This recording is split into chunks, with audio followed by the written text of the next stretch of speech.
here we go. To begin with, the paper readability was quite easy, but some of the students may have found it a little challenging because most of the questions were based on inferring and a few questions on synonyms, antonyms as well. And the best part is we didn't have any questions on the tones of the passage, one question on figures of speech. So here we go. The very first passage in this slide today that we have got is the call of self-expression. And let's quickly go to the question. So here we have question number 1. Which of the following statements can be inferred from the above passage? 4 options given below. Option A, the internet expanded very slowly. And option B, the internet can be used to cause harm. And option C, the internet is addictive. And option D, the main purpose of social media platforms is to distort people from showing off.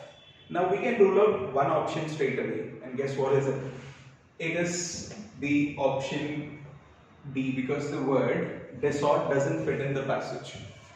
Okay, it doesn't fit in the passage because technically it's not talking about discouraging people from the social media. So we can rule out option D straight away. And then internet expanded very slowly doesn't fit into, because it talks about internet on a high speed. So that doesn't fit into the passage. Now talking about option B and C, let's take a look. The internet is addictive. If you go back, let me take you to the passage. Okay. The author does talk about being a little addictive towards the internet, whereas this line, this line does talk about author's life being a little addicted, but that's not the whole point the author is drawing. When we take a look at the next few areas,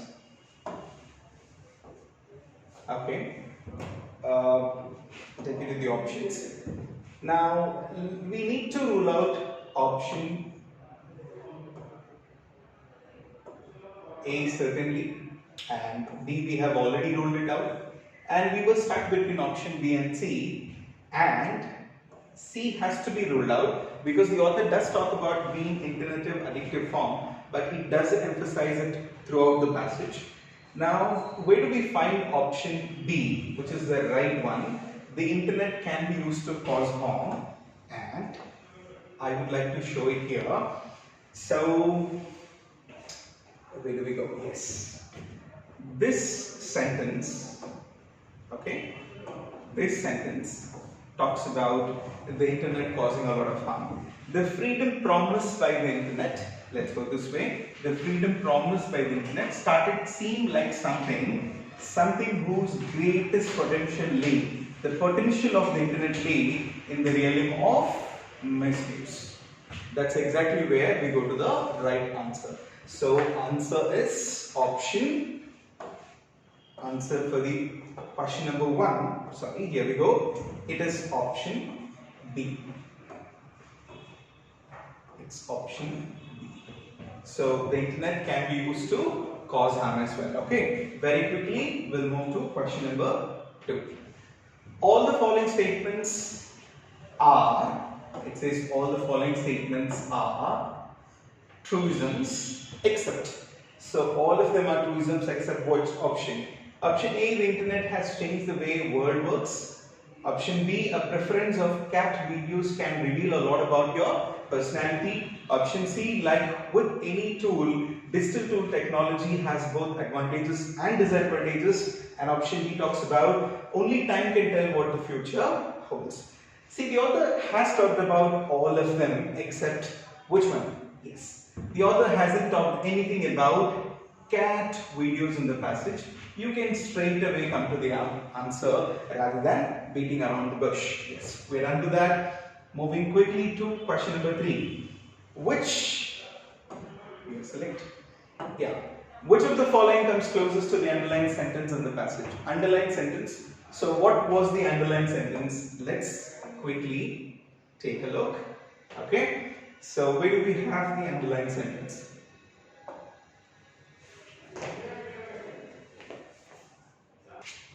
Yeah, So the sentence that was underlined in the passage, now that you have the paper with you, this was the sentence underlined in the passage.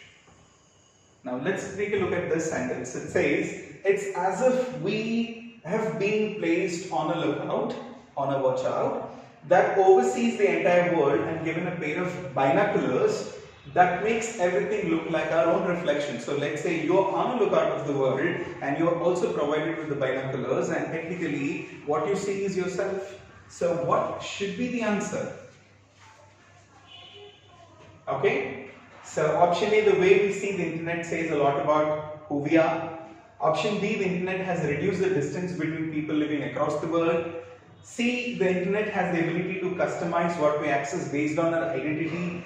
And number D, the internet only shows us what we don't want to see. So can we rule out option D straight away? I think yes, you did.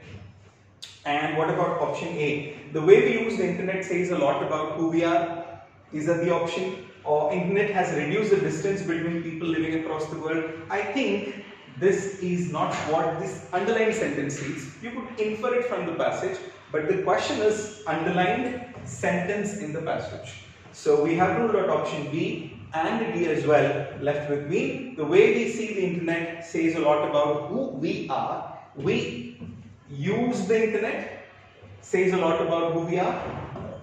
So the answer is the internet has the ability to customize what we access based on our identity. Literally, you are with the binoculars, you look at the world, and what you see outside is your reflection. So the answer for this question should be obviously C. There we are. So very quickly moving to the next question. It says, here we are. Which of the following is a metaphor? And how do we understand metaphors? Metaphor is basically a figure of speech that says, you say A is B, you compare two unlikely things, but they have a small similarity. So, the village of the internet is called the village of the internet. This figurish, electrical, unlivable hell, talking about internet. Three-ring circus of happiness, popularity and success about internet. So, the word internet has been described in three different ways. So, the author has tried to explain all the above with the metaphor. So the answer for question number 4 is option B. Yeah. Moving on. Next question. And the last one here is this.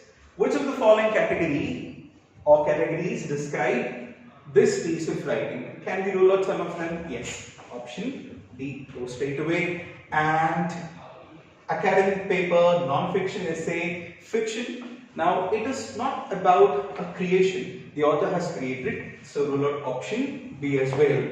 So it's not an imaginary story born out of author's mind. So it's neither academic paper. So the answer is a non-fiction essay. It has to be a non-fiction essay. So the answer for number 5 is non-fiction essay. Yeah. So let's move on to passage number 2. I have got So Pick a Bird as the passage, as the second passage here. You can take a look at the paper. So moving to, it says with edits and revisions from Harun and, okay, fine. There we go. Passage number 2. This is from Harun and the Sea of Stories by Salman Rushdie. Okay. Fine. Question number 6. Here, if is right, if is right, which of the following statements is true? If A is right, which of the following statements is true? Yeah. Option A, you should only trust what you cannot see. Rule out.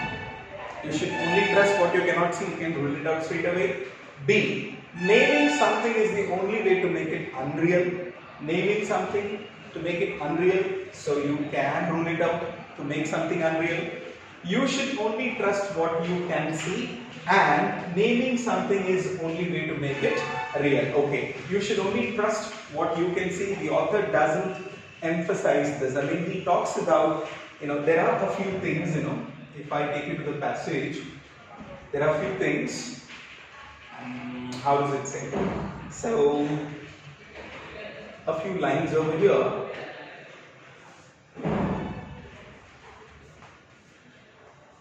Okay, so it says, how much have you seen her? I'm having time wasted by someone who will not trust in what he can't see.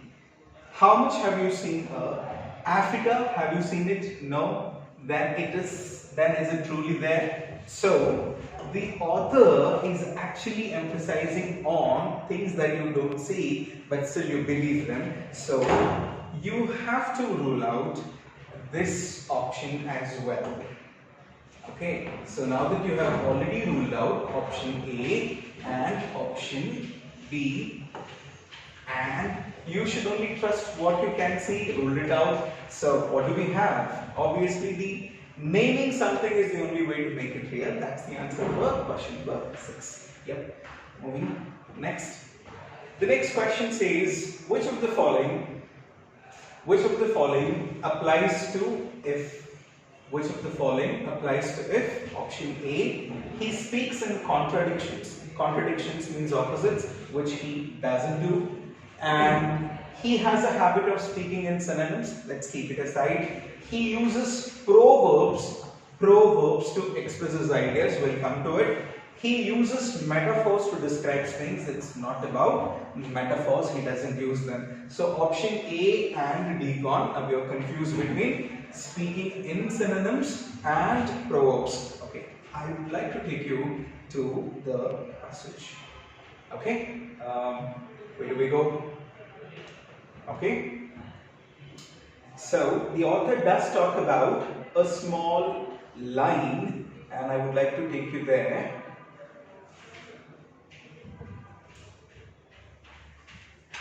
Miniature. Okay, let's take a look at this sentence.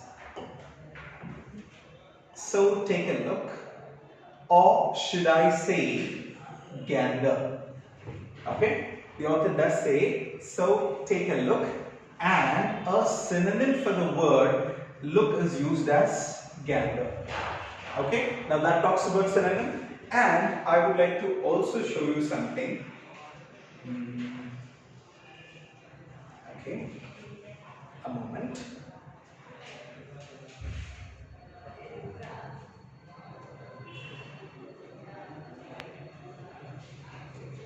A person should name, discuss. Okay, there is a nice sentence I'm looking for.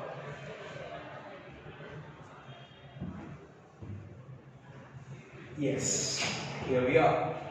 This is the sentence I've been looking for. Believe in your own eyes, you will get into a lot of trouble. Hot water mess. Now that's actually a quote by Salman Rushdie.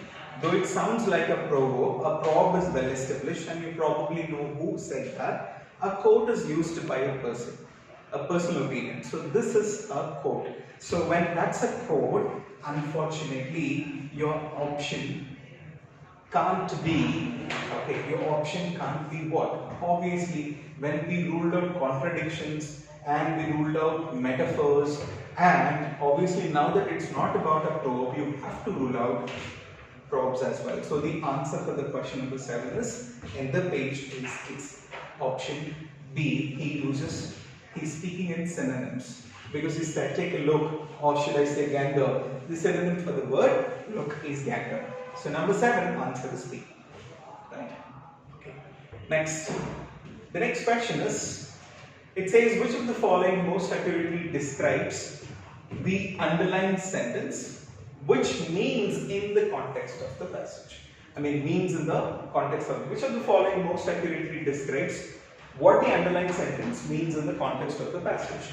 So do not restrict your knowledge only to what you can physically see. Accept everything you see uncritically. Trusting your senses is a recipe for success, and learn not to appreciate viewpoints other than your own. Okay, now taking a look at the sentence that was actually underlined in the passage was definitely the one that I underlined too. I happen to show you a sentence that sounded more like a proverb, and this is the one I'm referring to. Right? Now, what does this say? Believe in your own eyes and you will get into a lot of trouble. So does the author emphasize on believing on only thing that you see? No, he doesn't. And he also says hot water, a mess. So everything that you don't know, that you don't see is not a mess. So, moving by that notion, we understand that the author was actually emphasizing, do not restrict your knowledge only to what you can physically see or accept everything you see uncritically. No. Trusting your senses is the recipe for success. He doesn't talk about success, right? Learn not to appreciate viewpoints are other than your own. Rule it out. So the answer is obviously A. So, which of the following statements, which of the following most accurately describes what the underlying sentence means in the context of the passages? Okay, quickly. Next one, number 9. All the words below are related in the meaning except. Let's take a look. The first one, it says levitate. Okay. Second, fly, hover. All of them mean actually lifting or flying up in the air, except for the last one, gander. So obviously that is the answer. Yeah. Next one. And the last one here. What does fabulous mean in the passage? What does fabulous mean in the passage? Option A, very good. Unbelievable, mythical, enormous. Enormous means big. Unbelievable, something that's difficult to believe. Very good, you know. Mythical, does it have something to do with magic? Yes. So, I would like to quickly take you to the passage and show you where the author talks about something being mythical. Where does he have the word mythical? Found it somewhere here.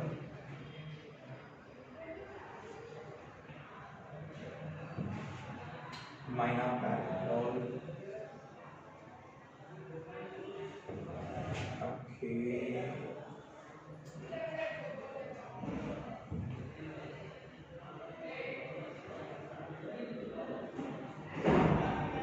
Between what's going on and occasions between creatures. Gosh, found somewhere here.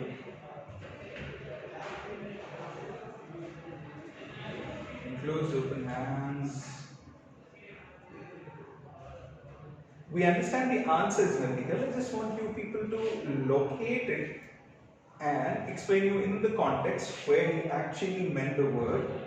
Yes, these are magical, right? Magical creatures. So now let's take. Although it seemed obvious to Haron that these magical creatures were small. So was he referring to them being very good? No. It wasn't about being good or bad. It wasn't being about enormous because he talks about the tiny size of it. So it's not something that was difficult to believe. They were obviously believable. So the answer for this one is number 10. Yes. Yeah. Now moving to the next passage. The next passage here I have got is English Encodes class in India, and this is extracted with edits and revisions from Dreamers, How Young Indians Are Changing the World by Snigdha Poonam, Penguin Viking. Okay, let's go to the question number 1. Question number 1 says, okay, which of the following can be inferred about the author's views on English? It says author's views on English in contemporary India. What does it mean? Contemporary India, the present India. Option A, the ability to speak English in India depends on place and social identity. Option B, English is not an Indian language. Does it take to contemporary India? Rule out immediately. Next, English language fluency does not necessarily imply competence. The author does not talk about English language necessarily or not necessarily implying competence. People's views on English are divided along the political lines. No, he does not talk about it. So let's have option A and option C. Okay. Ability to speak in English in India depends on place and social identity, and English language fluency does not necessarily imply competence. Now, I would like to take you to the passage. Where do we have this? Okay. Now, if you read, okay, from here till, okay, English and codes, maybe till here, that will do.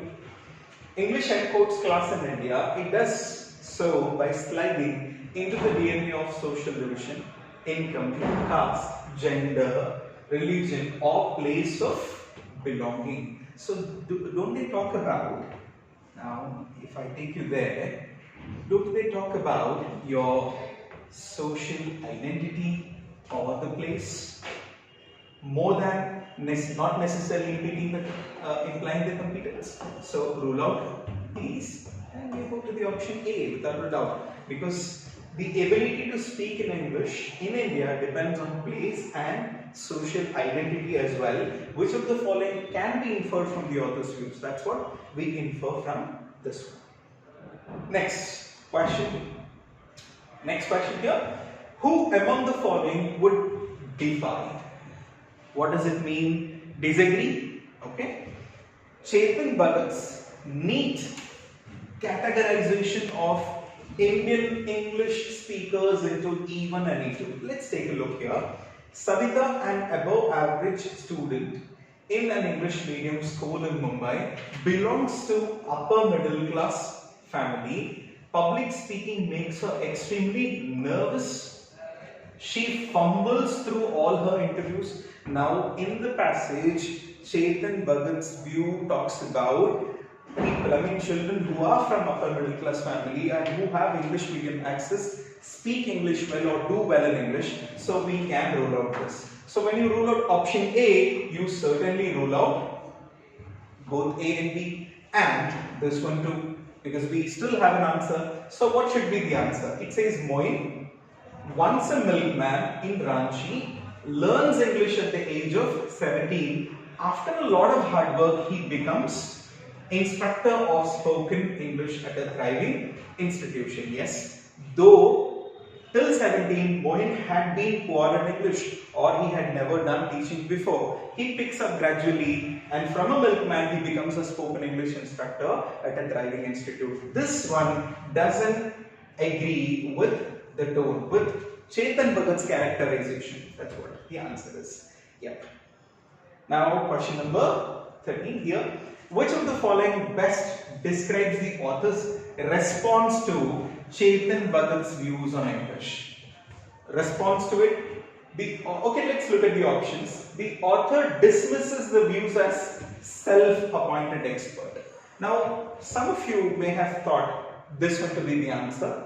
But unfortunately, this one is not the answer because you need to consider this word too. Dismisses technically mean like it's over, stopped. The author dismisses and doesn't talk about Chetan Bhagat. But the author says the self-appointed expert, but he doesn't dismiss immediately. Chetan Bhagat's views are considered and then talked about whether it's right or wrong. So, rule out option A. The author completely agrees with his views? No, he does not completely agree. The author neither agrees nor disagrees. Not possible. The author does have a take, and the take is this. The author considers his views, whose views, Chetan Bhagat's views, and finds that they lack nuance. How do we understand this? Okay, if you want me to show you in the passage, I would like to show you that. See. Let's learn this. The situation may not be so comically stark. The haves and have-nots may not exactly fit in Chetan Bhagat's stereotypes. Okay, that's where we understand. Okay, so that's the answer. Okay, so answer for this one is option which one? This is D, certainly. Yeah. Okay. Question 14. Which of the following can be inferred from Gandhi's views with respect to English post-independence India? It's important to read the question well. Which of the following can be inferred from Gandhi's views with respect to English in post-independence India? And the options are: English should not be taught as a subject in Indian universities. Okay, we'll come there. English proficiency is vital, it means important, in order to gain entry into the bureaucracy, that means government service, government jobs. Indian women cannot get rich if they do not know English. It's not about getting rich. So rule out.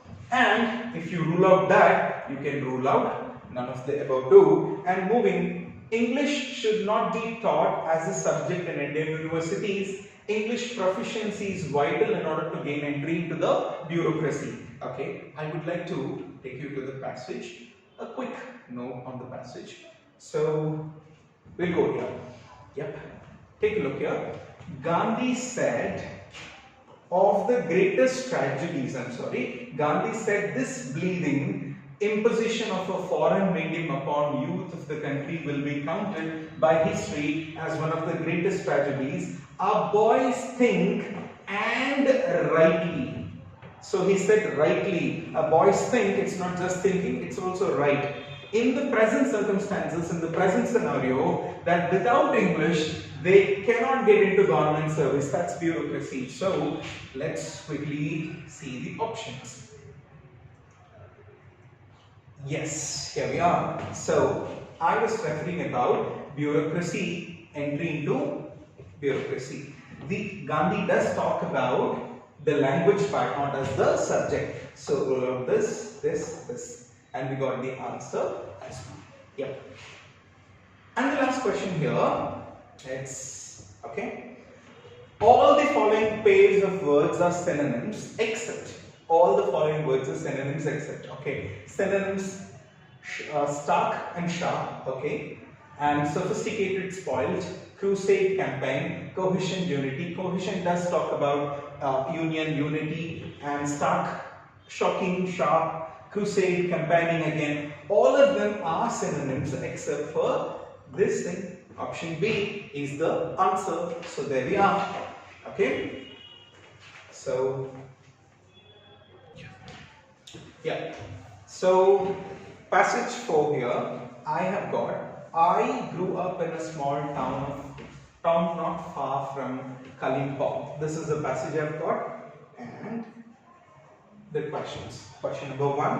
One says, what use was the kabadi wala, rack picker, waste picker, to the author? And the options are: kabadi wala bought up all her magazines, bought her magazines, rule out. Kabadi wala's stock, that means a kabadi wala stock of magazines and books, were of interest to the author. We'll keep that aside. The kabadi wala was about to steal the author's magazine. Rule it out. It doesn't talk about kabadi wala stealing author's magazines. The author ordered books online, which the kabadi wala delivered.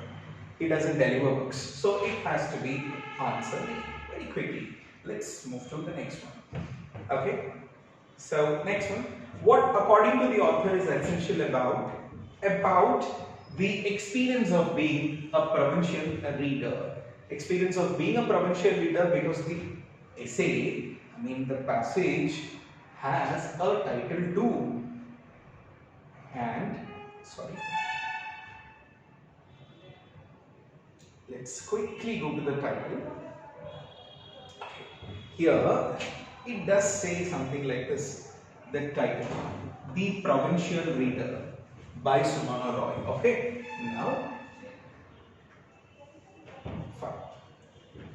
what, according to author, is essential about the experience of being a provincial reader?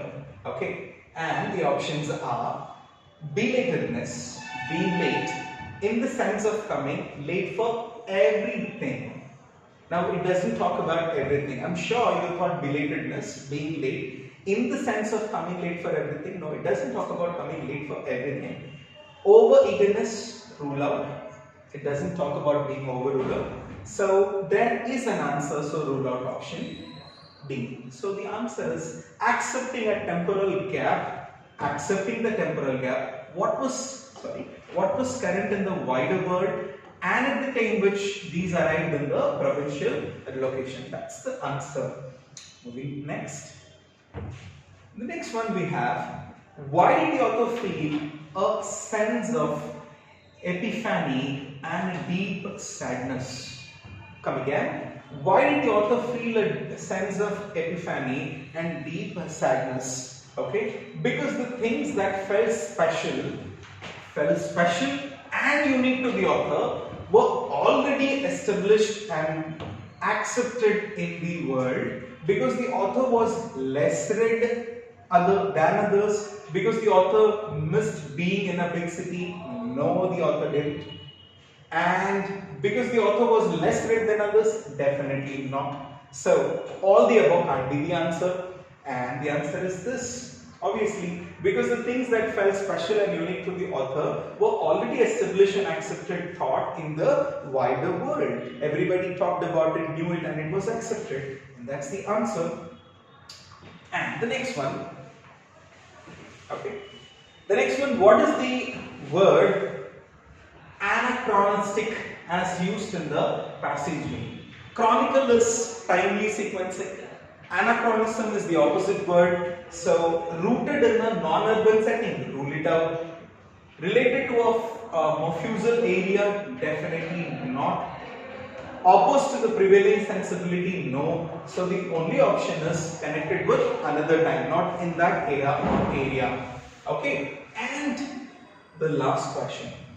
Which of the following options captures the meaning of the last sentence? Of the last sentence? Okay, should I take it to the last sentence very quickly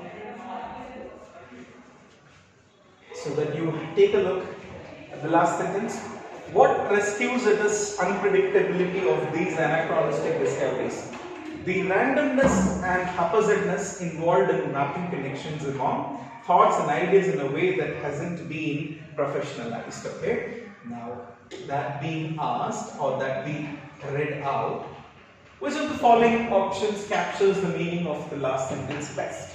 So what do we have? Though the author feels provincial, she pretends to be from metropolis. No, she never does it. Okay. Though the author feels dated in her access to the intellectual ideas, her lack of metropolitan sophistication lets her engage with the ideas with some originality, right? Okay, we'll keep that aside. All the above rule out. Though the author is aware of the limitedness of her knowledge, she is confident she can hold her own in a crowd. She also proud of her roots in the small town. It doesn't talk about being proud about anything. So certainly the answer is B. Without a doubt, it's B. Though the author feels dated in her access to intellectual ideas, her lack of metropolitan sophistication lets her engage with the ideas with some originality. So the answer is this. Wait.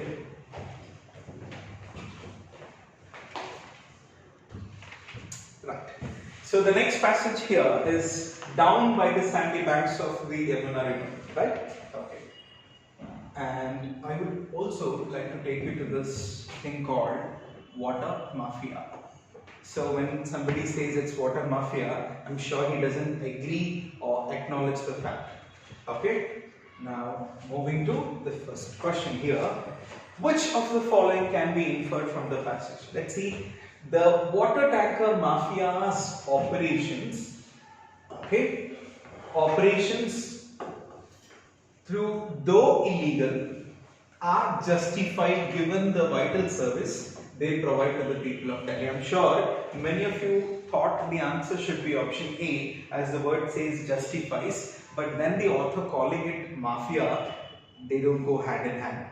So it does provide, the tankers provide water supply to hospitals or residential areas. That is said, but the author doesn't justify it, so rule out option A. Next, the water supplied by the water tanker mafia is potentially contaminated. So let's underline this and keep this away. Private truck owners play the most important role in the operations of the water tanker mafia. It is said that, and then what happens? The private truck owners play the most important. Now this is the problem. this is a superlative degree adjective which says, the most important of all the roles is played by the truck people, the truck drivers, which is not true according to the concept. They play a significant but not the most significant. Water supplied by tank mafia is meant only for residential. Now remove this. It wasn't meant only for the residential use. So what do we have here? Potentially contaminated. Now you must be thinking, how did we go to this word called contamination at all? I would like to quickly take you to this one simple word called this. The submersible pumps installed in the borehole shafts drone as they disgorge thousands of gallons of groundwater from deep in the earth. The liquid gushes through the hoses and into the truck tanks. So why would the author use the word liquid? So it basically means it's in a liquid state, something that is definitely contaminated. Now this is where he means it need not be good, it's contaminated. Okay, that's how you infer it. And now that having answered this one is contaminated, next one. Here we go. So which of the following used in the passage suggests that the illegal supply of groundwater is not a recent phenomenon? Not something that is recent. Okay, take an option. Ubiquitous, it means present everywhere. It is talking about recent phenomenon. It's about being recent or old. Ubiquitous means present everywhere. Ignore.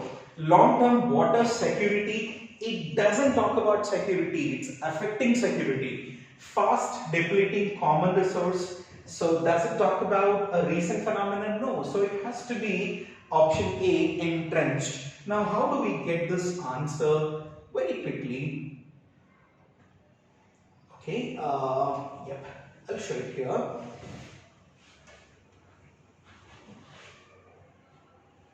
Maybe in this second one,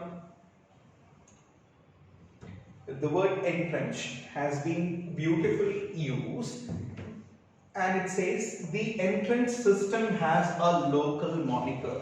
So something that's been there for long also has a local moniker. So the answer for the question has to be entrenched. Yes, none of the options suit. Okay, next. Which of the following seems to be the author's main concern in the passage? What is he actually talking about? What's his main concern? He has addressed several issues, but what's his main concern about the thing that's going on? That's the water mafia. Delhi's water supply infrastructure does not adequately cater to all its residents. Is it talking only about residents? No, that's not his major concern. The illegal operations of the water tank mafia do not depend on the complexity of a range of actors, including the police and the city councillors. This is concerned about? No. The petty profiteering of a few actors comes at the immense cost of India's sustainable access to water. Let's see that. India's sustainable access to water. And when we read the last sentence properly, let's take a look. Okay, but there is much darker picture of Delhi's subversive water industry, one of a thriving black market populated by a small-time freelance agents who are exploiting a fast depleting common resource and in turn threatening India's long-term water scarcity. They are threatening India's long-term water scarcity. Now, how do we get this? Yeah, few people, it's petty profiteering of a few actors comes at a cost of what? India's sustainable access to water. That's the concern the author is trying to draw. Okay, this is a challenging question. I'm sure many of you take this one as the answer because option thrumming is mentioned, droning is mentioned. Most of you went with option A, that's creek. Of all the following sounds you can hear as the water tankers are filled. It's not just referring to the sound that is made by the water. It is said as the water tankers are filled, what kind of sounds do you hear? I'm sure many of you went with thrumming, droning and gushing. Gush is also the sound made by water.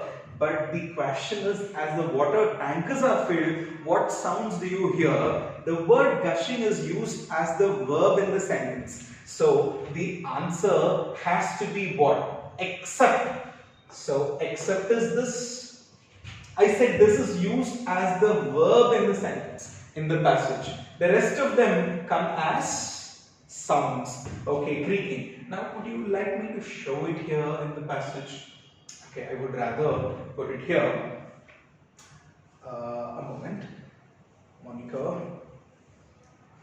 Okay, I have to use this. Yes, look at here. The water gushes. The liquid gushes through the holes. Now this is actually a verb. It works like the verb. And the rest of them, you will find them as sounds. You can take a look here. Creaky frame. The frame that makes a creaking noise. And all of them, the remaining all of them have a sound that is attached with the sound that's made by the water tanker. So the answer has to be option. It's option D. Okay, it's option D. Because all of them are sounds that you hear when the water tankers are filled. It's not just about the water tankers. So option D is the right one. Okay, moving to the next question. Which of the following words of the passage mean hidden?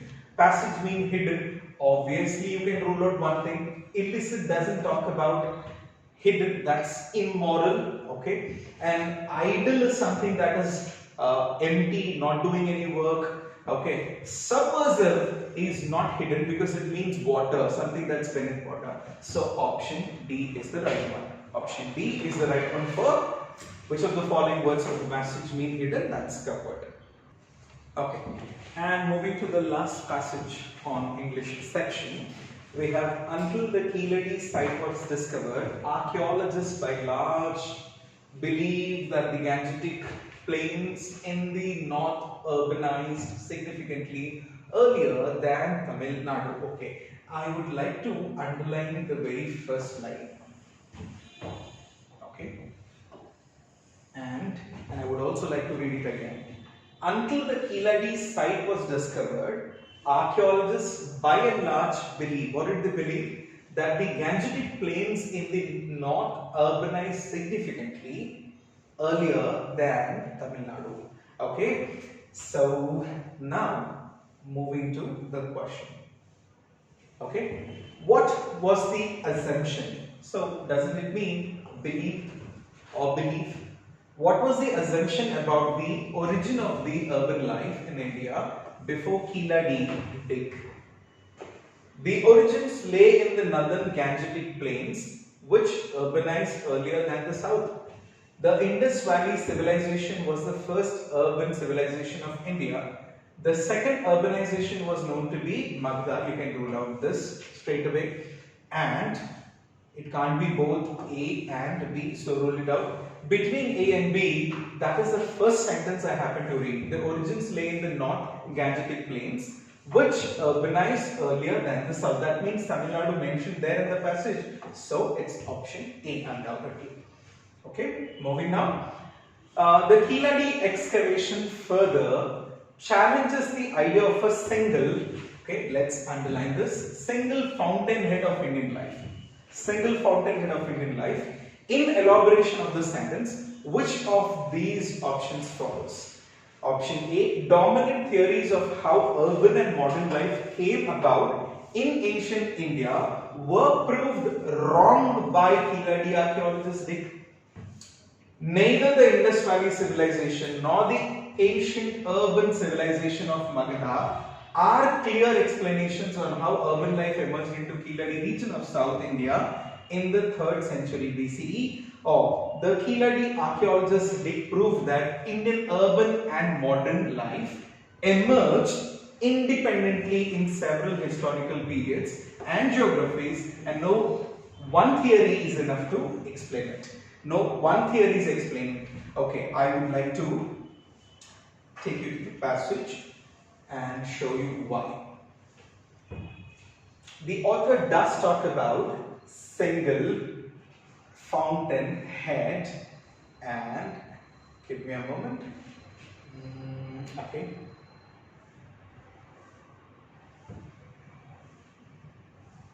Origin, excavations, yes, here we are. This Kiladi excavation further challenged the idea of a single fountainhead of the Indian life. So it challenges single fountainhead. So the answer is undoubtedly C.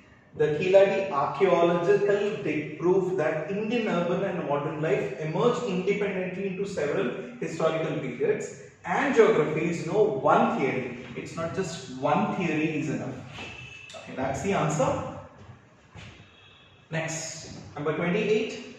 Language including a script similar to the Brahmi script emerged in Kiladi the 6th century BC. Which of the following is the most convincing conclusion from the statement? Kiladi is a center of culture and learning far superior to any others in ancient India.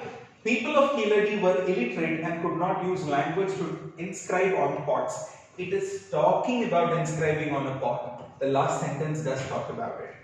And it can't be all the above. Rule out. So between A and C.